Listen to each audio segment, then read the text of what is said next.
The Ohio State Buckeyes appear poised for another deep run in the Big Ten as they surge towards what they hope is another national championship under the direction of Urban Meyer. Meanwhile, the Cleveland Cavaliers are on that same gravy train, hopeful of capturing back-to-back titles for the first time in franchise history. As for the Browns, they appear poised to struggle through yet another forgettable season. I spent Wednesday talking to Brian Skowronski, the assistant sports editor of WMFD TV in Mansfield, Ohio, to get a round-robin perspective on everything relating to Ohio sports. So first of all, Brian, we want to take the opportunity and welcome you to the Two-Man Advantage podcast, and we're excited to see you this afternoon. Happy to be here. Thanks for having me. So when we look at Ohio State, they're averaging 57 points a game in their first four contests this year, and I think their opponents are under 10 points. Now, you have to look at the level of competition that they're playing, certainly. But what do you think has been the key to success for Ohio State early on in this season? The number one thing that jumps out to me, I think, is that the defense is just a lot better than people had anticipated. They only had 3 returning starters, a lot of young guys, particularly in the secondary and at the second level for the linebackers as well. So I don't think very many people thought that they would come out and be the number one total defense in the country, regardless of who they're playing. And I comprehend that Rutgers has been on the schedule as well as Bowling Green and Tulsa. But tough game that they played on the road at Oklahoma, a team that we saw this past Saturday, pretty capable. So I think the Buckeyes defense, number one, is what jumps out to me. Number two, probably the play of J.T. Barrett. Now in his 4th year with the program, he's a junior, but he's a redshirt junior, so he's been around. He knows what Urban Meyer expects. He's got 14 touchdowns, just 2 interceptions on the year, and he's a pretty good runner of the ball, very capable. 3 rushing touchdowns, so he's the straw that mixes everything up for that Ohio State offense. They look up to J.T. Barrett. He's the leader. He's getting it done. And finally, I would say that the offensive line has also been a surprise. Just a couple of guys back. They have 3 new starters, and they are running the crap out of the ball right now. They're averaging, I think, right up around 300 yards per game, which is insane. And then they got a freshman starting on the line in Michael Jordan. Awesome name. He's the first freshman actually to start for the Buckeyes on the line since Orlando Pace. He turned out pretty good. So I think the fact that they have so many new guys that we didn't know what to expect, that they're playing to their level of talent, that's the number one reason right now why they're 4-0 and just smashing kids. And can you tell me, what do you think is going to be the biggest challenge as they enter Big Ten play? I think the fact that they have played so well, they haven't really been tested. They've led after quarter, if I'm not mistaken, of their 4 contests this year. So if they do get on the ropes, if they're trailing in half, if they give up a big play in the second half, something that we have not seen Ohio State allow. Just this past week, I think they only allowed 33 second half yards to Rutgers. They never crossed midfield, held them to 116 total yards. So the team is playing so well collectively, obviously averaging up around 60 points per game. They're clicking on all cylinders. 3rd best rushing team in the country, number 9 pass touchdown team in the country. If they get tested a little bit, I'm curious to see, because there's so many freshmen and sophomores, 19 and 20-year-old kids, a lot of them out there are playing for these Buckeyes, how they will respond if they face some adversity, which they have not as of yet. And can you tell me, I know you mentioned J.T. Barrett earlier, how he's been groomed in the program, but he's certainly the man on campus now with Cardell Jones and both Braxton Miller no longer with the program and in the NFL. So can you tell me what specifically you think he's done to put his own stamp on the program? You know, I noticed this last year when he was spelling out Cardell Jones when he wasn't able to win the starting job, and I think a big part of that was because he was coming off of the broken ankle that he suffered in that last regular season game against Michigan 2 years ago. When he would come into the game, there was just a different vibe. There was a different feel to the offense. I felt like the student section supported him a little bit more, and the team in general just seemed to have a little bit different feel to it. And Urban Meyer has gone on record and said this dozens of times about JT, that you can't teach the leadership skills that he has. It's just something that it's an innate ability for him. He was born with it. And with all these young guys, he's been around the program now, like I mentioned, for 4 years. They've got 15 different players that have made a reception right now for Ohio State. A lot of these guys are true freshmen and sophomores. So I think that they really look up to JT, the fact that he's been around, the fact that he probably should have been a Heisman candidate 2 years ago as a redshirt freshman when he broke all those Big Ten records. Still can't believe that he wasn't invited to Chicago or New York for that one. But I think the way that he's playing right now is just at a different level in terms of the command of the offense, understanding positionally what he's got around him. And it's a lot of young guys, but he makes it work because he's just that good. He's that dude for this team this year. Now, for the first time in a long time, the Michigan-Ohio State rivalry will probably mean something this year. Michigan got their first test this past weekend against Wisconsin. So Sure. how do you think the matchup this year between Michigan and Ohio State will play out? Well, I think it's going to be interesting to see how both of these teams go through the rest of the Big Ten schedule. I think the Big Ten's as good as we've seen it from top to bottom in a long time. Maybe throw out about 3-4 teams at the bottom, but there's some pretty good competition. Ohio State, for example, this weekend playing Indiana, they're no slouch. We saw that they just beat Michigan State this past Saturday. So when they do get to play each other, there's potential that they could both be undefeated, that we could see the similar type of matchup that we saw in 2006 where it was number 1 versus number 2 in the country, so much at stake, the chance to go play in Indianapolis at the Big Ten championship game, and of course get a trip into the Final Four. So what's really intriguing to me over the last 2 years since Jim Harbaugh has showed up are the recruiting battles between Urban Meyer and Harbaugh, who of course loves his social media. He'll openly post basically just about anything that comes to his head. So the way that they've kind of been going after the same type of players, and to see Michigan's won a couple, Ohio State's won, I think just a few more than the Wolverines have. But I think it's more fun for college football, and as an Ohio State fan, I actually appreciate the fact that Michigan's back doing well again. Kicking them around has been cool. They won 13 of the last 15 against that team up north, including the last 4 under Meyer. I expect that it's going to be a much better contest than we saw a season ago in Harbaugh's first campaign, where they went up to Michigan, Ohio State did, and they just mopped the field with them. But I think they were playing angry after that Michigan State loss at home. So it's going to be interesting. I think that it's going to be potentially at least a battle of 2 top 5 teams. There will be more riding on that game than any other conference battle in the country the last week of the regular season. I can guarantee that.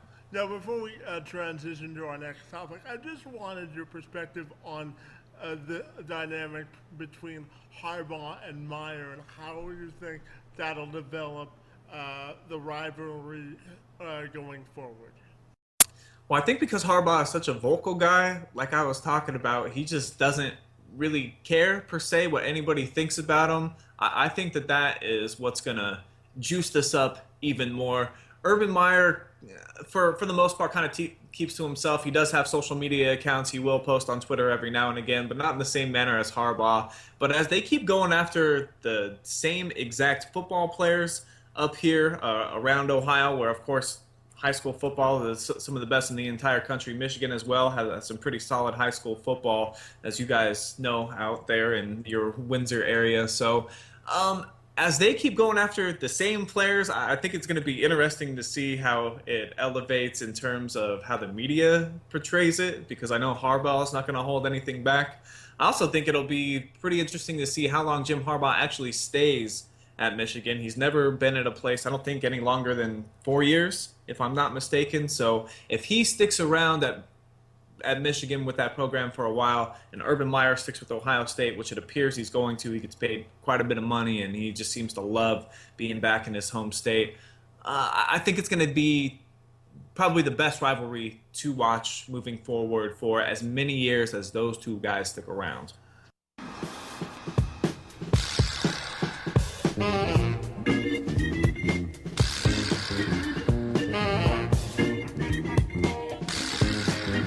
Come on, Cavs.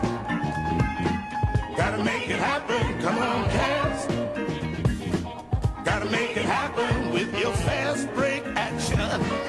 Gotta make it happen, just keep on coming on. Gotta make it happen, come on, Cavs. Gotta make it happen, come on, Cavs. And transitioning now to the Cavaliers, when we look at the Sure. Cavaliers and coming off the first championship in franchise history, what do you think is the biggest challenge for them entering a new season? And how do you think the improvements in the Eastern Conference will affect their chances to repeat? Good question. I think number one for the Cavs that we saw last postseason compared to the previous postseason in LeBron's 2 years here is just the health of the team. If they have their 5 best players are able to be on the floor at the same time, I think, at least on paper with the exception of Golden State now, what they've just done out west adding Kevin Durant, I think that they have the best personnel, and I feel like they now have been playing together long enough that they have a pretty good feel for one another. What Kyrie Irving did this summer with Team USA getting the start at point guard, I think that was big for him. He talked about it, and being a leader and being trusted by some of the best players in the entire world, I think that meant something to Kyrie, and he's come into this training camp, I think, with more confidence than he's ever had, of course, hitting the big shot, which is called the shot now in Cleveland, that game, the down the Warriors in Game 7. The Cavs need to get J.R. Smith signed on this team. I think that's a big component that if they don't end up getting him, which it seems like all indicators are that they will, he's just the most well-liked guy on the team from everything that I've heard. Everybody kind of likes being around him. He keeps the mood light. I think JR is a really important component for them. Moving forward into the Eastern Conference, a couple of teams that did some things. You got to like what the Celtics did, adding Al Horford, Jaylen Brown. If he pans out, that could be a team potentially that could compete for that number 2 spot in the East. I don't think anybody's going to dethrone the Cavs this year, barring an injury like I mentioned. I just think the health for them is so key. The Hawks, I don't really know what to think about them. I don't know if anybody's really considering them a contender. They're kind of like that guy that goes to a party and he can hook up with just about every girl there, but not the really hot chicks. Atlanta just never seems like they can get to that level. Indiana, to me, with the addition of Jeff Teague, that's a big upgrade over George Hill. They got Ty Lawson. They signed just a few weeks ago, if I'm not mistaken. So if Paul George can elevate his game back to that MVP type of level that we saw maybe in 2013 when he was starting to bud, they're an interesting team. Detroit with Stan Van Gundy might be better. We'll see. Toronto losing Bismack Biyombo. I don't know if that's going to negatively impact them. I don't think that the Raptors are going to be at the same level that we saw a season ago, pushing the Cavs to 6 games. That all being said, I think that the Eastern Conference is Cleveland's for the taking. I think if they stay healthy, that they will win the conference. They will head back to the NBA championship for a 3rd straight year. And staying hungry that you talked about, when they do get to the postseason play, not that they're going to overlook the Eastern Conference, but the fact what Golden State has done. A lot of these players talked about it at Media Day. They were asked, well, what do you think about Kevin Durant going and playing for the Warriors? I think that they like it. I think they're using that as motivation. And I think the Cavs have their mind and their eyes set on a 3rd consecutive finals rematch with the Warriors. I certainly hope that we see it. That could be pretty awesome. And just to build on your last answer, how do you think the Cavs will not get complacent throughout the course of the regular season as they move towards the playoffs? Well, they certainly will not put a premium on regular season games. I imagine the veterans like LeBron James are going to sit like we saw last year. We saw towards the end of the season, Ty Lue was just smart with them, recognized that let's pace the guy, let's control his minutes, which sometimes he doesn't do a very good job of. LeBron tends to be at the upper echelon of the league in terms of minutes played. They have enough young guys this year, and what's different about this season from the last couple is that the guys number 7, 8, 9, and 10 on the bench aren't going to be guys in their 9th, 10th, 11th year or even beyond. We don't have a bunch of key veterans coming off the bench this year. We got some young guys. So I think that they're going to keep things interesting in terms of always trying to fight for a roster spot. They want to do something in the game, though. That way they can get a lot of more minutes moving on. So I think they have a pretty nice mix this year of not getting complacent because they have enough young guys to go along with the savvy vets and, of course, the talented guys, the Irvings, the Loves, the J.R. Smith, like I talked about, and, of course, LeBron, that I think that they got a good enough mix that they'll find their way to the top of the Eastern Conference when it's all said and done. And when we look at LeBron James, he's obviously going to be judged on how many championships he will win because he's accomplished everything else you can accomplish. So I'm wondering what you think his legacy will be in terms of. I know he said that he wants to match or exceed Michael Jordan. So how do you think we'll view LeBron James for the duration and the remainder of his career? Well, like you just mentioned, and like LeBron said, he's chasing that ghost that is Jordan right now, and everybody wants to be on Jordan's level because he's considered the GOAT, man. LeBron can't do what he did, being perfect, going to finals and going 6 for 6 with the 6 MVPs. Of course, Jordan made it difficult on everybody coming after him in that regard. But I think LeBron, if he's able to outdo what Kobe Bryant did in terms of winning championships, if he can get to number 6 on Jordan's level, in my personal opinion, and I think a lot of people's opinions, LeBron will surpass Michael Jordan as the greatest player ever. And that's no easy task, of course. LeBron right now just has the 3 championships. He would need 3 more. He's 31. He's going to turn 32 during this season.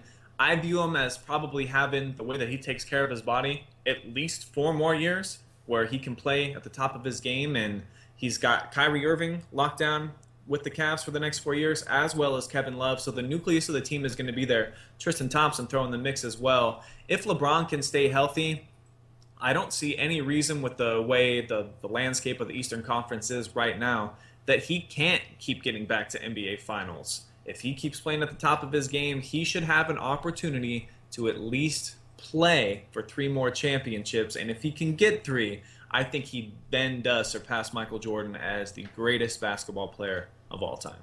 And the final question we have for you on this topic has to do with Tyrone Lue. Obviously, this will be his first full season as the full-time head coach. So what do you think he learned last year that will make him a better full-time coach this year? Well, what I think he learned last year is something that he probably learned his first season with Cleveland on the bench behind David Blatt, and that just how to connect to the players. I think that's why they elected to elevate Tyrone Lue and get rid of David Blatt this past season midway through, is because he just has a way of connecting with the personnel that guys like David Blatt don't.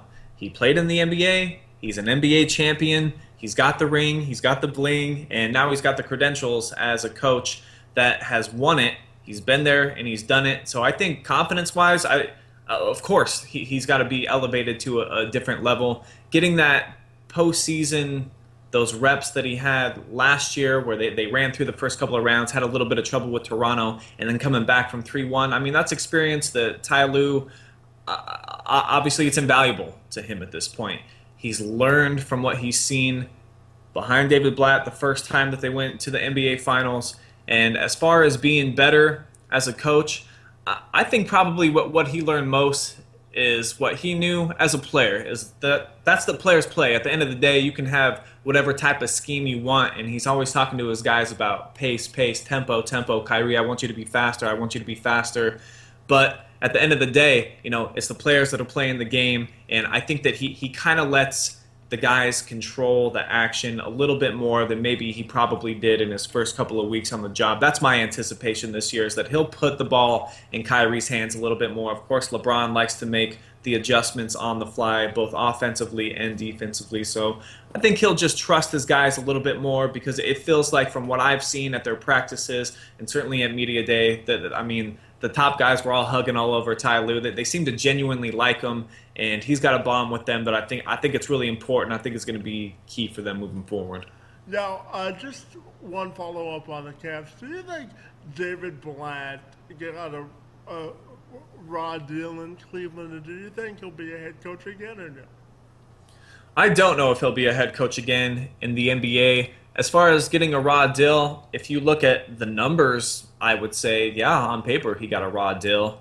From everything that we heard coming out of the locker room, from practices to game day, where you saw how dismissive LeBron could be of him at times, and LeBron's obviously the leader of the team. He's the face of not just the organization but the NBA. And if you're treated with disrespect, I think is probably the best word to use there, by your best player and the game's greatest player right now, I just don't know how well that your word can carry weight with the rest of the team. So I think that it was proven that they made the right choice giving Ty Lue the job, a player's coach and a former player himself. So yeah, he got kind of a raw deal. He did a pretty good job team to within 2 games of beating the Warriors a couple of seasons ago when Kyrie was out and Kevin Love was out. That was a pretty phenomenal job coaching-wise, I think.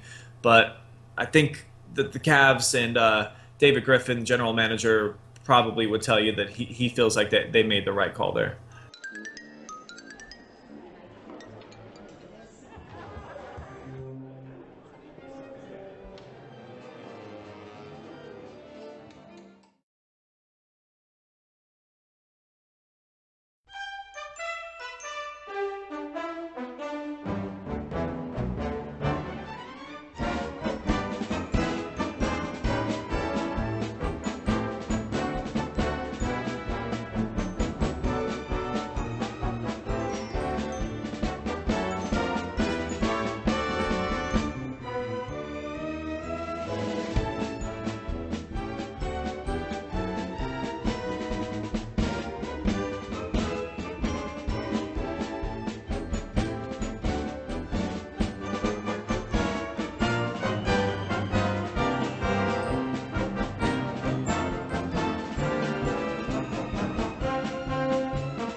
Now, our last topic has to do with the Cleveland Browns. And before we started this podcast, you had mentioned the agony you're feeling as a Browns fan. Yes. And I had mentioned that I'm a Lions fan, so we can mutually relate. Sure, yeah, a little bit. I think on my end it's a little bit worse than yours here in recent times, but we both have the rough history. So well, yeah. There's always next year, right now. That's the theme out here in Cleveland is waiting for next year. That's what we say all the time. So our first question on this topic has to do with Hugh Jackson and the fact that they're having to go through all of their quarterbacks in one season. I don't think we've ever seen that. But how big of a fit do you think Hugh Jackson will be in the long term? And obviously, the stability at quarterback is a major problem in Cleveland as well. I think the one thing that Hugh has going for him is that the players, you see it in the locker room after the game, everybody supports Hugh Jackson. I think that the players genuinely like playing for him. They just, unfortunately, they have not been able to break through and get a win, and that's dating back to the preseason as well. This team's 0-8 if you count those 4 preseason games, which of course don't matter. And, I think he's doing a pretty good job considering they're the youngest team in football. And to your point, they've started 3 different quarterbacks the first 3 weeks of the season, including Cody Kessler, the rookie from USC, that they went on record and said, at least probably a week before the regular season, he was asked about Cody, and he said he was not anywhere near ready to play NFL football. So I think the fact that they've got Cody Kessler out on the field the last 2 weeks and they've had a chance to win the last 2 weeks really blew the game down in Miami this past week against the Redskins. That pick by Josh Norman from Cody Kessler more or less kind of iced the game for him, but he's got his team playing well enough without the likes of Josh Gordon, with Corey Coleman on the sideline, that I think that a lot of people around the area are still optimistic about the team, even though they're 0-4. I think that this is crazy, but Browns fans are okay with it because we know what we have as a roster this year. We got rid of a whole bunch of veterans. The front office that is now looking at things analytically. They haven't sugarcoated things for us. They kind of let us know this is a rebuilding year, so we're kind of getting what we expected as Browns fans it's just unfortunate that they've had a chance to win their last 3 games. That they very easily could be 3-1, and they could be the darlings of the league right now. And how do you foresee the quarterback position playing out long term in Cleveland? Do you think Robert Griffin III is going to come back, or do you think they'll draft another quarterback? How do you see the quarterback position playing out in Cleveland? No, it's a good question. RG3 is expected to be back in 4 weeks, so it will be really interesting to see if he does get a second chance this season. I don't know if he will. I think Cody Kessler, assuming he doesn't get knocked out and he can stay upright and keep playing, I think he's going to be the guy moving forward. They want to see what they have in him. He hasn't played lights out by any stretch of the imagination, but he's been capable. Like we were just saying, they had chances to win the last 2 football games with Cody Kessler. He's only had 1 turnover in 2 games. It was that costly interception I alluded to last week against the Redskins. But I think they want to see what they have in Cody Kessler. He's looked okay. My personal opinion, my feeling is that the Browns are going to end up getting at least a top 3 pick in the 2017 NFL Draft. And I know a whole lot of guys like myself have had their eye on Deshaun Watson the last couple of years. Deshaun Kaiser out there at Notre Dame, even though they're kind of having a down year. I think those 2 guys in particular, a lot of Browns fans have their eye on. I think that we want a new quarterback to come in and invigorate the program, if you will, because of what we've seen. We had the opportunity to draft the guy down at Philadelphia. I don't even want to say his name right now because it's tough. It's tough to see what's happening for the Eagles, even though it's just 3 games, and Carson Wentz, of course, has a long way to go. But that's what we as Browns fans have been wanting since '99 with our 5 million different quarterbacks. We just want one guy to stay in there for a whole season. I don't think RG3 is going to get another chance. If Cody Kessler somehow plays well, he might be the starter heading into next year. But my personal opinion is that we are going to draft a rookie quarterback, and it's going to be his team from day one, starting at training camp 2017. So do you think Robert Griffin III will play again in the NFL or no?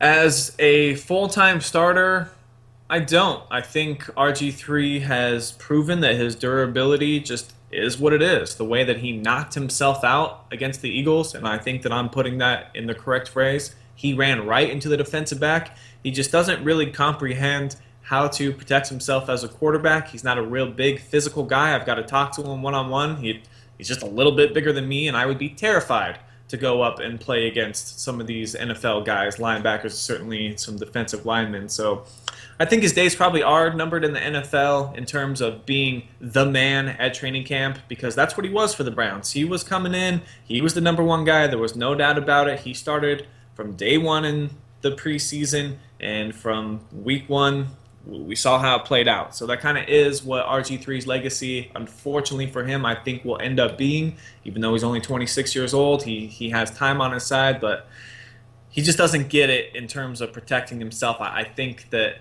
his days of being the number 1 guy are probably over. He might be able to come in as a backup and do some things somewhere and maybe earn a job that way, but yeah, he ain't going to be the starter, probably not for the Browns. Now, the Browns have, you alluded to this earlier, adopted the Moneyball philosophy with Paulinho Podesta and Saucy Brown. How do you think that perspective is going to work for Jimmy Haslam? And do you think he finally got the building process right with this current approach that the Browns are taking? I think only time will be able to tell that.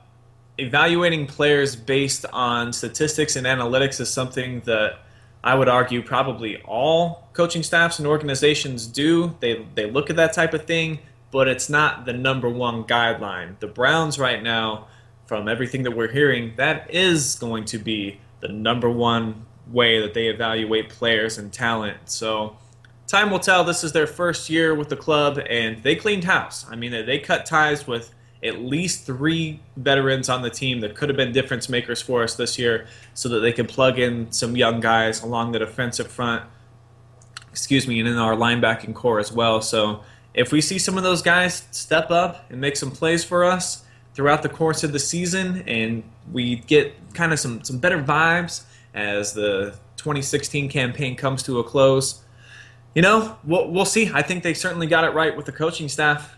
From everything that I've seen with this roster, I don't know how many coaching staffs in the NFL would have had their team in a position to win the last 3 games. So I think Hugh Jackson has certainly won over Cleveland fans in this roster, and Ray Horton and company. I think that they got it right with the coaching staff. As far as the personnel, only time will tell. It's too early for me to make a prediction that way, but I think that they'll give this new front office at least next season to see what they do with it.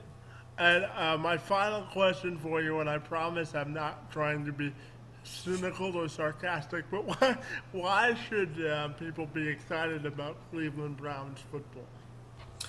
I think they should be excited because we are the youngest team in the NFL, and unfortunately, our youngest, brightest looking stars are not on the field right now. Carl Nassib was an absolute animal in the Week 1 game for the Browns. He's now out. He's got the busted hand. Corey Coleman has a breakout game, over 100 yards receiving, 2 touchdowns.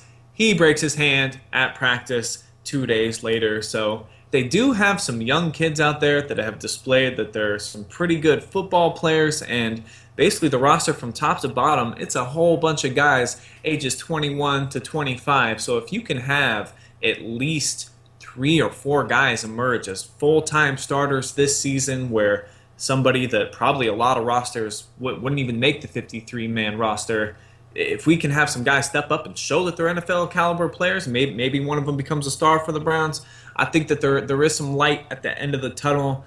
However, this season, there's not going to be a whole lot of light. I think Browns fans are aware that, preseason predictions for this team were as expected by now. I don't think very many people picked them to win a game in their first 4, and that's exactly the spot that they're in. So I think wins are going to be tough to come by this year, but the future could be bright because they're just so young right now. Well, I'm sure you've already booked your ticket to the draft, right? No, kidding. Yeah, that's, we always joke as well, while we're waiting for next season, that includes the NFL draft. That seems to be the biggest night of the year for Browns fans. That's what we look forward to the most. And unfortunately, the players the Browns fans almost always want to see them take, we're salivating over certain guys in the draft, we almost always pass on them. I truly cannot remember a time in the last 5 or 6 years where we knew for sure that the Browns were going to take a player. We really wanted a player, and then they took him. They just always seem to outthink themselves, or just, I don't know, take a guy for the wrong reason. So if they can get a couple drafts right, hey, man, who knows? Could be a team on the rise.